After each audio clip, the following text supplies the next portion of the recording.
There's been controversy in the Olympic women's boxing competition.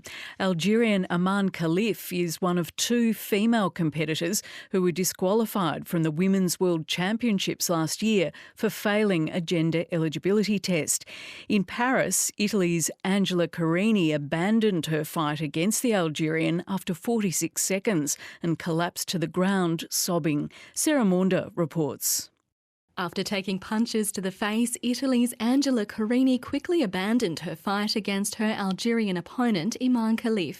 The result of the match led to online speculation about how appropriate it was for Khalif to be competing in the women's event, given she'd failed a gender eligibility test to qualify for the 2023 Women's World Championships. It's really awful for the trans community and the intersex community. Associate Professor Ada Cheung leads the Trans Health Research Group at the University of Melbourne. So first of all, the boxer in question is not transgender. She was born a woman and identifies as a woman.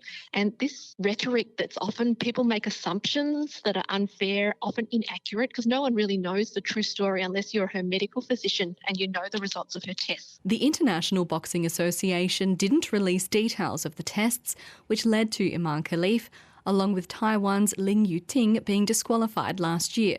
But since the International Olympic Committee has stripped the IBA of its authority due to governance issues and says its decision to disqualify the boxers was arbitrary. It also says that all athletes participating in the boxing tournament of the Games complied with the eligibility and entry regulations, including the medical regulations set by the boxing unit. The ruling for the IOC is that they've made it very clear that it's not acceptable to discriminate against people on the grounds of gender differences and sex differences. Associate Professor Catherine Ordway is the Sport Integrity Research Lead at the University of Canberra. They are talking about procedural fairness, neutrality, impartiality, and making sure that athletes are treated with respect.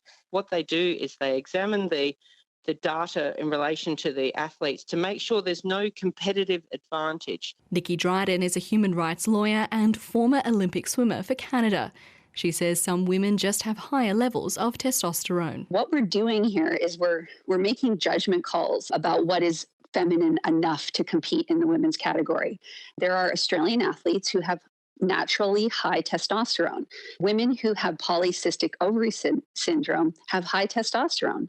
And I bet you if we scanned the Australian Olympic team, there would probably be many women disproportionate to the population that have PCOS.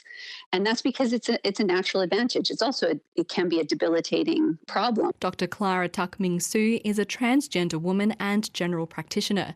She fears the conversation sparked by this incident may lead to further exclusions of transgender women in sport, both at a competitive and community level. It actually questions our right to actually participate in community life. I think there have been several international sporting organizations now that have actually issued regulations to stop the participation of transgender women in various aspects of sport, generally at more elite levels.